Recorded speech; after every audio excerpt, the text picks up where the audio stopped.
consequências. Vários fatores garantem um bom desenvolvimento dos ossos. Em primeiro lugar está a herança genética, o que herdamos dos nossos pais.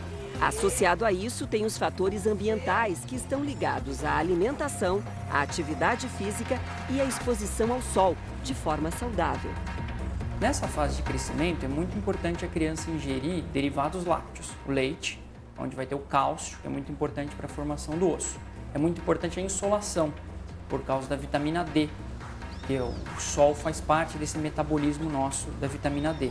E a alimentação, que não deve ser exagerada, porque senão a criança fica obesa, mas uma alimentação sadia, com a quantidade necessária para completar o crescimento dela, sem nenhum tipo de carência alimentar. A proteína que está no ovo, na carne.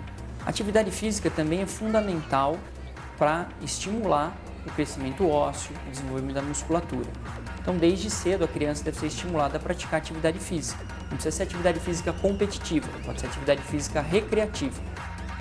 E o sono? Será que é verdade que durante a noite a gente cresce mais? Na verdade, esse mito acontece porque a secreção de hormônio de crescimento acontece principalmente à noite, durante o sono REM, aquela hora que eu sonho e que tem movimentos oculares rápidos. Mais do que a quantidade de sono, talvez seja importante a qualidade do sono. Crianças com alguns distúrbios de sono podem ter prejuízo do crescimento. A herança genética é o fator mais importante para definir qual será a altura de cada pessoa. Mas a capacidade do organismo de produzir o hormônio do crescimento também conta e muito.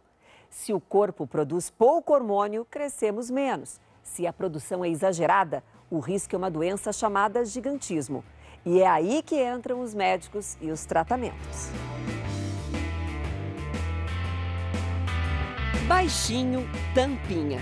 Apelidos que João ouviu por muito tempo. O garoto de 9 anos, fã de rock and roll e, é claro, videogame, desde muito pequeno chamou a atenção.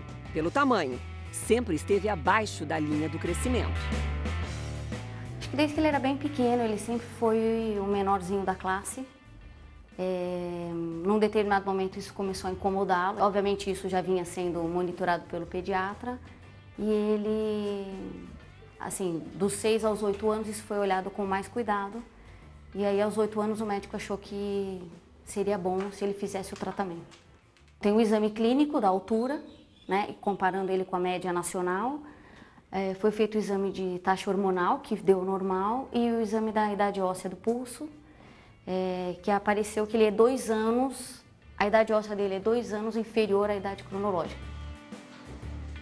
Esse era o problema de João. Aos 8 anos, ele tinha ossos de um menino de 6. Com a orientação do médico, o garoto iniciou o tratamento à base de injeções do hormônio somatropina. Essa substância é o hormônio de crescimento que o nosso organismo produz, o GH. A diferença é que a somatropina é produzida em laboratório.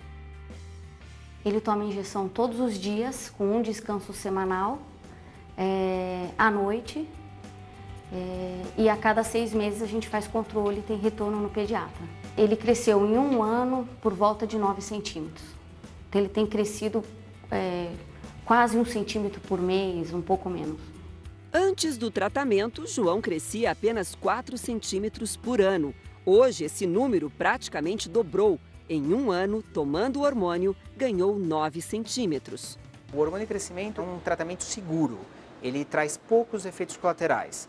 Ele tem um risco de desencadear alguns quadros de dor de cabeça muito raros, às vezes, eventualmente, algumas dores articulares, e eventualmente pode levar à alteração da glicemia, do açúcar no sangue. Mas situações que são fáceis de conduzir e que não traz grandes problemas. Cada centímetro a mais que João alcança é motivo de alegria. Uma pequena vitória todo mês que fica registrada na parede. Na verdade, a mamãe é que anota, aí quando ela anota com uma régua, aí eu saio de baixo, aí ela faz um risquinho de caneta ou de lápis, e aí ela põe o dia. Eu perdi bastante roupa, porque o tratamento fez eu crescer e as roupas foram ficando pequenas. Eu já fui mais baixinho na minha escola antiga, mas agora eu sou, tipo, o 8º da fila dos mais altos E tem 15 alunos na minha sala, tem uns 7 abaixo de mim, mais baixinhos. Enquanto João luta para crescer mais, Cláudio lamenta ter crescido tanto. Com a mesma idade do João, aos 9 anos, Cláudio já tinha 35 centímetros a mais. Muito alto, logo foi apresentado ao basquete. Meu pai tinha, na juventude dele, praticado a modalidade e, praticando a modalidade, ele comprou uma bola e começou a brincar comigo porque ele gostava muito. E um certo final de semana, nesse clube, estava tendo uma competição, um jogo, uma partida de meninos da minha idade contra um outro clube. E nós entramos no ginásio para ver. Quando nós entramos no ginásio para ver, o meu pai percebeu que todas as crianças que estavam jogando eram menores do que eu. E aí ele tomou a liberdade de conversar com o técnico, aí na segunda-feira seguinte eu já estava no clube treinando. A principal causa de alta estatura é aquela criança que vem de pais altos. Então é a alta estatura constitucional, ou de causa, tem uma influência genética, mas não é uma doença. A criança é saudável e está puxando a altura familiar. Com quase 2 metros de altura na adolescência, Cláudio virou um atleta do basquete. Mas o crescimento excessivo gerou desvios na coluna. Ele teve cifose e escoliose. Quem olha a coluna de frente, ela é reta. O normal é não ter curvatura. Quando aparece isto daqui ou aquele S, aí nós estamos falando de uma escoliose. Isso não é normal. Isso quando passa de 10 graus, a gente já chama de escoliose e ela pode ser postural ou ela pode ser de algumas doenças que causam escoliose. É diferente de quando a gente vê a coluna de lado. Olhando a coluna de lado, nós temos algumas curvaturas na coluna que são normais. E a gente chama de cifose, corcunda, quando tem um aumento dessa curvatura. Os problemas na coluna lhe trouxeram dores insuportáveis. Cláudio foi parar na mesa de cirurgia. Fui para a cirurgia, fiquei após a cirurgia 60 dias na cama, sem me levantar, mas graças a Deus, com toda a fisioterapia que eu fiz depois e todos os exercícios que eu faço todo dia de manhã, tal, para poder manter a coluna bem alongada, a musculatura, tal, eu graças a Deus não tenho nenhum problema. Se ele tem uma reabilitação com físico, com RPG, com atividade física e passa a prestar atenção nisso, normalmente fica sem sequela nenhuma. E daí você abandonou o basquete? Assim que eu me recuperar, eu quero voltar, porque eu não vivo sem. Eu preciso bater uma bolinha uma vez ou outra com os amigos. Muito diferentes das histórias de João e Cláudio, há casos extremos, doenças graves. No Paraná, o casal Cláudia e Douglas, por onde passa, chama a atenção. Ela é mais alta, 92 centímetros. Douglas tem apenas 89. Os dois têm o que os médicos chamam de nanismo. Tem crianças que têm falta de hormônio de crescimento que não é produzido pela hipófise adequadamente. Essas são crianças que não tratadas, principalmente quando essa falta de hormônio de crescimento é desde o nascimento, vai levar a uma baixa estatura grave. Se no caso do nanismo a criança não produz o hormônio GH e, portanto, não cresce, no gigantismo este mesmo hormônio é produzido em excesso e, por isso, a criança cresce demais. Foi o que aconteceu com o turco Sultan Kozen, de 30 anos. Tem 2 metros e 65 centímetros. É o maior homem do mundo, segundo o livro dos recordes. Tanto no gigantismo quanto no nanismo, é preciso detectar o problema na infância ou na adolescência, para tratar a deficiência do crescimento. São doenças raras que destoam da realidade da maioria da população.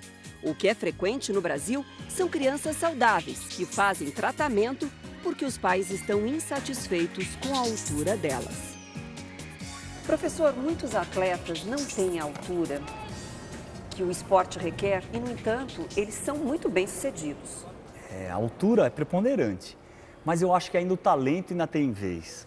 Você pega muitos exemplos aí de atletas que não estão naqueles padrões, mas que sobressaem. Você pegar na Fórmula 1, você pegar um Mark Webber, você pegar um Vettel, são altos para a modalidade. O Giba, por exemplo, o Murilo também tem o tamanho do Giba e está aí. Você pega jogadores, você pega o Bernardo, que é a geração de prata, tudo bem que a estatura do vôlei subiu, mas o Bernardo é um jogador baixo e sobressaía. O futebol acho que é mais democrático, né? Você tem o Romário, o melhor do mundo, super baixo. O Messi é uma prova clara disso aí, porque super mirradinho, pequeno, foi para Espanha muito jovem, apostaram nele, fez um tratamento para crescer e a técnica dele supera a força. No basquete a gente tem alguns exemplos, né? Você pegar, nós tivemos uma geração que tinha um Carioquinha, que não era alto, você tinha, nosso pivô era o Marquinhos, que não era 2,2 m, né? Se eu não me engano, o Marquinhos tinha 2,2 m. Hoje você vê armadores aí com 2,2 m. E que era porque o Brasil também tem isso, nós temos uma estatura um pouco mais baixa do que os americanos, do que a Europa. É o que a gente diz assim, que você pode ser grande independente da altura que você tem. Então, a altura é uma característica física como outra qualquer. É lógico que um indivíduo de 1,30 m vai ter uma limitação física. Um indivíduo de 1,65 m, ele é um indivíduo saudável, baixo, um homem de 1,65 m, que não vai impedir de ser presidente da República e nem ser nenhuma outra profissão que ele queira, a não ser pequenas profissões que dependem de ser alta estatura, que é alguns esportes profissionais.